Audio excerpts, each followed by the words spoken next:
Like आणि share अवश्य करा. नमस्कार, मी डॉक्टर मच्छिंद्र बांगर महाराष्ट्रातील आणि देशातील हवामान परिस्थिती संदर्भात ताजा अंदाज देणार आहे.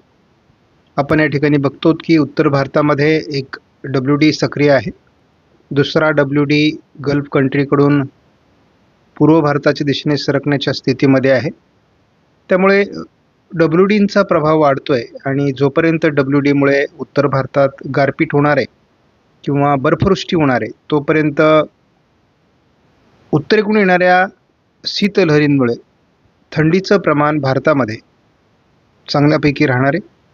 शिवाय भारतामध्ये मध्य भूभागावर कुठल्याही प्रकारची ढगाळ परिस्थिती नसल्यामुळे थंडीचे प्रमाण टिकून राहील असा अंदाज आहे. शिवाय आपण बघतो की दक्षिण अंदमान निकोबार बेटांच्या समुद्रांमध्ये आपल्याला बाष्पनिर्मिती होताना दिसते, परंतु हा काळ तसा ईशान्य मान्सूनचा काळ आहे. मात्र दक्षिण भारतातील पावसाचा प्रभाव देखील बऱ्यापैकी कमी झालेला आहे. आज 16 तारखेला मध्य भारतावर धुईधुक्याचा अधिक प्रभाव निर्माण होण्याची शक्यता आहे. शिवाय उत्तरेकडील अनेक राज्यांमध्ये धुईधुक्याचा अधिक प्रभाव आहे.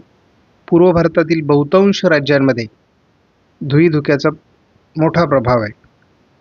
याचा महाराष्ट्राच्याही काही पर्वतीय रांगांवर किंवा घाटमाथ्यावर परिणाम होण्याची शक्यता आहे. थोडं तामिळनाडूमध्ये पावसाळी क्षेत्र किरकोळ स्वरूपात असू शकतं असा देखील अंदाज आहे. आपण या ठिकाणी बघतो कशा पद्धतीने गाड्यांचा प्रवास होताना देखील लाईट लावून गाडी चालवली तरी देखील दिसत नाही आहे, एवढ्या पद्धतीची धुक्याचे चादर या ठिकाणी पसरलेली आहे. उत्तर भारतामध्ये अनेक राज्यांमध्ये बर्फवृष्टी सध्या होते. आपण बघतो उत्तर भारतामध्ये पर्वतरांगांचे शिखरं आता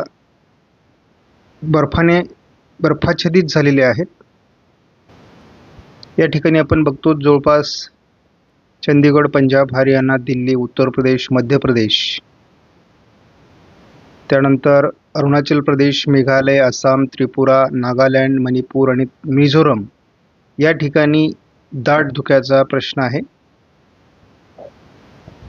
त्यापाठोपाठ कर्नाटक आणि तेलंगणामध्ये थोडं थंडीचा प्रभाव आहे. शीतलहर या ठिकाणी आहे. आपण बघतो की थंडीचं प्रमाण वाढलेलं आहे. शिमल्याला 2°C थंडी खाली आली आहे.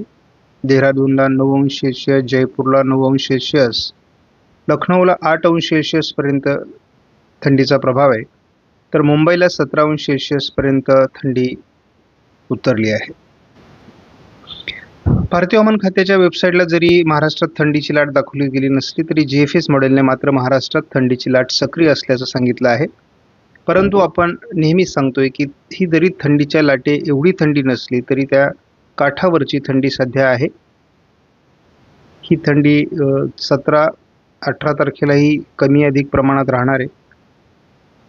साधारणपणे 20-21 तारखेला देखील विदर्भ मराठवाड्यात थंडी राहणार आहे. 22लाही थंडी आहे. 23-24 पासून थंडी कमी होणार आहे. हवामानात काहीतरी बदल अपेक्षित आहे 24 पासून पुढे, कारण त्यानंतर थंडीचं प्रमाण बऱ्यापैकी मध्य भारतावर कमी होतंय. आपण GFS मॉडेलचा पावसासंदर्भातला जलद अंदाज बघत असतो. पण बघतो उत्तर भारतामध्ये हलके WD, दक्षिण भारतामध्ये किरकोळ पावसाळी परिस्थिती असं सध्या वातावरण आहे. या पलीकडे विशेष वातावरण पावसासंदर्भात GFS मॉडेलने दाखवलेलं नाही आहे. आपण हा अंदाज दररोज काही अपडेट होतोय का बघणार आहोत. जानेवारीमध्ये फारसं पावसाळी वातावरण कुठेही असण्याची शक्यता नाही आहे. मात्र फेब्रुवारीपासून वातावरणात थोडे पावसास अनुकूल अशा प्रकारचे बदल होऊ शकतात असा अंदाज आहे. आणि तेच अंदाज आपल्याला मार्चमध्ये देखील आहेत CFS मॉडेलनुसार. तर आपण यावर लक्ष ठेवून असणार आहोत. आपण या मॉडेलचा देखील ECMWF मॉडेलचा अंदाज आहे, धावता अंदाज बघत असतो.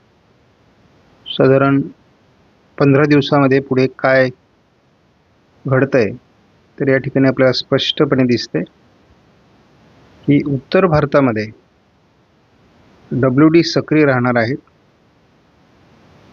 या पलीकडे विशेष प्रभाव सध्या या ठिकाणी दाखवलेला नाही 30 तारखेपर्यंत.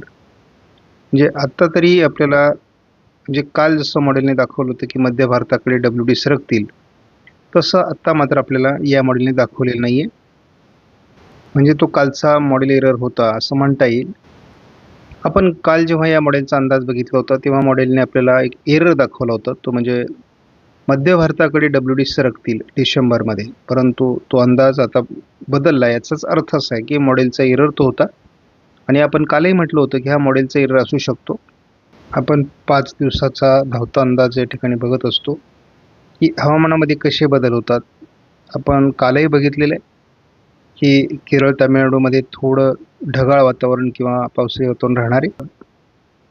उत्तर भारतामध्ये एकापाठी एक WD येणार आहे आणि अनेक गल्फ कंट्रीजमध्ये त्याचा प्रभाव असतो. अफगाणिस्तान असेल, पाकिस्तान असेल, कतार, इराण, इराक या भागातून हे सगळे WD सरकत असतात. तर सध्या भारतामध्ये घनाकोरा म्हणजेच दाट धुक्याचा मोठा प्रभाव आहे आणि त्यामुळे आपल्याला दिसतंय की ढगाळ वातावरणासारखा थोडा भाग उत्तर भारतामध्ये दिसतोय. हाच तर तो धुक्याचा प्रभाव आहे. साधारण 21 तारखेच्या दरम्यान एक प्रभावी अशा प्रकारचं WD उत्तर भारतामध्ये सक्रिय होणार आहे, ज्याचा अनेक राज्यांवर वादळी परिणाम होण्याची शक्यता आहे. कारण यामध्ये असं म्हणतो आपण की बर्फाचं वादळ या ठिकाणी आपल्याला होताना दिसणार आहे. आपणास व्हिडिओमधील माहिती महत्त्वपूर्ण वाटल्यास लाईक करा, शेअर करा, चॅनलला सबस्क्राईब करा. धन्यवाद. जय हिंद, जय महाराष्ट्र, जय